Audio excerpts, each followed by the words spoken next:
Hello students, welcome to my channel. So students, अगर आप BCom करते हैं तो बीकॉम सेकेंड ईयर के थर्ड सेमेस्टर में आपका मेजर पेपर है बिजनेस रेगुलेटरी फ्रेमवर्क।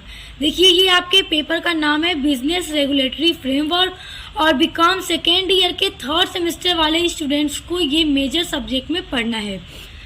और देखिए, एनईपी 2020 के अकॉर्डिंग आपके बीआरएफ यानी कि बिजनेस रेगुलेटरी फ्रेमवर्क, इसको शॉर्ट में आप बीआरएफ भी बोल सकते हैं। तो एनईपी 2020 के अकॉर्डिंग जो आपका बीआरएफ का न्यू सिलेबस है, आज की वीडियो में मैं आपके उसी सिलेबस को लेकर आई हूँ। आज की वीडियो में आपको पूरे सिलेबस को डिटेल में बताने वाली हूँ कि क्या आपका सिलेबस है। तो चलिए स्टार्ट करते हैं और देखते हैं कि आपको कितनी यूनिट्स पढ़नी है और कौन कौन से टॉपिक यूनिट्स के अंदर आपको पढ़ने हैं। देखिए, आपका यूनिट नंबर 1 है इंडियन कॉन्ट्रैक्ट एक्ट 1872। देखिए, जो इंडियन कॉन्ट्रैक्ट एक्ट 1872 है, तो यूनिट नंबर 1 में आपको इसी एक्ट के बारे में सब चीज़ें पढ़नी है। यानी इस एक्ट के अंदर जितनी भी चीज़ें बिजनेस से रिलेटेड, कॉन्ट्रैक्ट, एग्रीमेंट, नेचर, सारी चीज़ें बताई गई हैं, वो सारी चीज़ें आपको पढ़नी है इंडियन कॉन्ट्रैक्ट एक्ट 1872 के अकॉर्डिंग, जिसमें आपका फर्स्ट टॉपिक है definition and nature of contract. यानी कि कॉन्ट्रैक्ट की डेफिनेशन एंड नेचर आपको पढ़ना है। फिर आपको पढ़ना है क्लासिफिकेशन, जिसमें आपको ऑफर एंड एक्सेप्टेंस पढ़ना है। अगला है आपका कैपेसिटी ऑफ पार्टीज की जो कैपेसिटी है उसके बारे में पढ़ना है। फिर नेक्स्ट टॉपिक है फ्री कॉन्सेंट। फिर नेक्स्ट है कंसाइडरेशन। फिर नेक्स्ट है लीगैलिटी ऑफ ऑब्जेक्ट्स।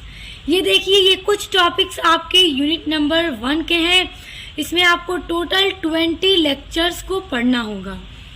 अब आ जाते हैं यूनिट नंबर 2 में। यूनिट नंबर 2 में भी आपको पढ़ना है वॉइड एग्रीमेंट्स। ध्यान दीजिए, यूनिट नंबर 2 में भी जितनी चीज़ें आपको पढ़नी है कॉन्ट्रैक्ट्स और एग्रीमेंट से रिलेटेड, वो सभी इंडियन कॉन्ट्रैक्ट एक्ट 1872 के ही अकॉर्डिंग आपको पढ़ना है। तो देखिए, इसमें पहला टॉपिक है आपका वॉइड एग्रीमेंट्स। फिर अगला है परफॉर्मेंस ऑफ कॉन्ट्रैक्ट्स। उसके बाद फिर आपको पढ़ना है डिस्चार्ज ऑफ कॉन्ट्रैक्ट। फिर पढ़ना है contingents contracts, quasi contracts, remedies of breach of contracts, special contract, indemnity and guarantee. Next topic है आपका बेलमेंट एंड प्लेज। फिर है आपका कॉन्ट्रैक्ट ऑफ एजेंसी। अब देखिए, यूनिट नंबर 2 में आपको कॉन्ट्रैक्ट्स के बारे में पढ़ना है, कितने तरह के कॉन्ट्रैक्ट्स होते हैं और कैसे कैसे होते हैं, सारी चीज़ें आपको डिटेल में यूनिट नंबर 2 के अंदर पढ़नी है। और यूनिट नंबर 2 में आपका टोटल 24 लेक्चर्स होगा।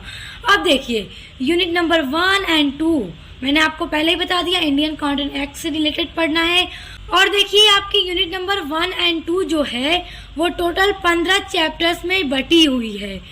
तो 15 चैप्टर्स में यह सभी आपके टॉपिक्स आपको मिलेंगे, अलग अलग चैप्टर्स आपको मिलेंगे, अलग अलग इसके अंदर के सारी टॉपिक्स आपको पढ़ने होंगे। तो काफ़ी थोड़ा लंबे लंबे होंगे, मगर चीज़ें सिंपल सी हैं, कॉन्टेक्स्ट वगैरह, तो आप लोग इसको आसानी से समझ जाएंगे। अब आ जाते हैं आपके यूनिट नंबर 3 में। यूनिट नंबर 3 में आपको जो एक्ट पढ़ना होगा वो होगा सेल ऑफ गुड्स एक्ट 1930। यानी कि सेल ऑफ गुड्स एक्ट जो है 1930, उसके अकॉर्डिंग सारी चीज़ें आपको पढ़नी है इसमें। अब देखिए, इसमें आपका जो फर्स्ट टॉपिक है वो है contract of sale of goods. उसके बाद अगला टॉपिक है कंडीशन एंड वारंटीज। फिर है ट्रांसफ़र ऑफ ऑनरशिप, यानी ऑनरशिप का ट्रांसफ़र। उसके बाद है परफॉर्मेंस ऑफ द कॉन्ट्रैक्ट्स में जो परफॉर्मेंस होते हैं उसके बारे में। फिर है आपका रेमेडियल मीजर्स। फिर नेक्स्ट है आपका ऑक्शनेबल क्लेम्स। ये सारी चीज़ें आपके यूनिट नंबर 3 के अंदर हैं, जिसमें आपको 25 लेक्चर्स पढ़ने हैं। और देखिए, यूनिट नंबर 3 में आपके टोटल 5 चैप्टर्स, यानी कि 5 चैप्टर में आपका यूनिट नंबर 3 बटा हुआ है। तो इस तरह 15 और 5 मिलाकर 20 चैप्टर्स हो गए आपके यूनिट नंबर 3 तक।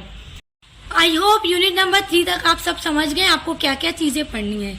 अब देखिए, यूनिट नंबर 4 यूनिट नंबर 4 में आपको पढ़ना है नेगोशिएबल इंस्ट्रूमेंट्स एक्ट, जिसमें आपको चेक के बारे में पढ़ना है। देखिए चेक के बारे में कितने तरह के चेक होते हैं, कैसे कैसे सारी चीजें। उसके बाद प्रोमिसरी नोट जो होता है उसके बारे में पढ़ना है। फिर है आपका बिल ऑफ एक्सचेंज। देखिए ये सारे जो टॉपिक आपके आ रहे हैं ये सभी आप लोगों ने 11th या फिर 12th क्लास में पढ़े होंगे। बाकी ये सारी चीज़ें तो न्यू रही होंगी आपके लिए, मगर ये सारी चीज़ें आपकी पढ़ी हुई हैं। मगर फिर से आपको डिटेल में ये सारी चीज़ें यहाँ पर भी पढ़ना है यूनिट नंबर 4 में। अगला टॉपिक है क्रॉसिंग ऑफ चेक। फिर है डिसऑनर ऑफ चेक, यानी चेक किस किस तरह से डिसऑनर हो जाता है। Payment in due course. ये सारे टॉपिक हैं आपके यूनिट नंबर 4 के, और यूनिट नंबर 4 भी आपका टोटल 5 चैप्टर्स में बटा हुआ है।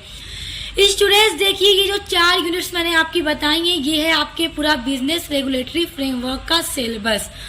और देखिए जो 25 चैप्टर्स में बटा हुआ है आपका यूनिट नंबर 4, 1, 2, 3, 4 सब। तो नेक्स्ट वीडियो में मैं आपको पूरा चैप्टर वाइज बता दूंगी कि किस किस यूनिट में कौन कौन से चैप्टर्स हैं।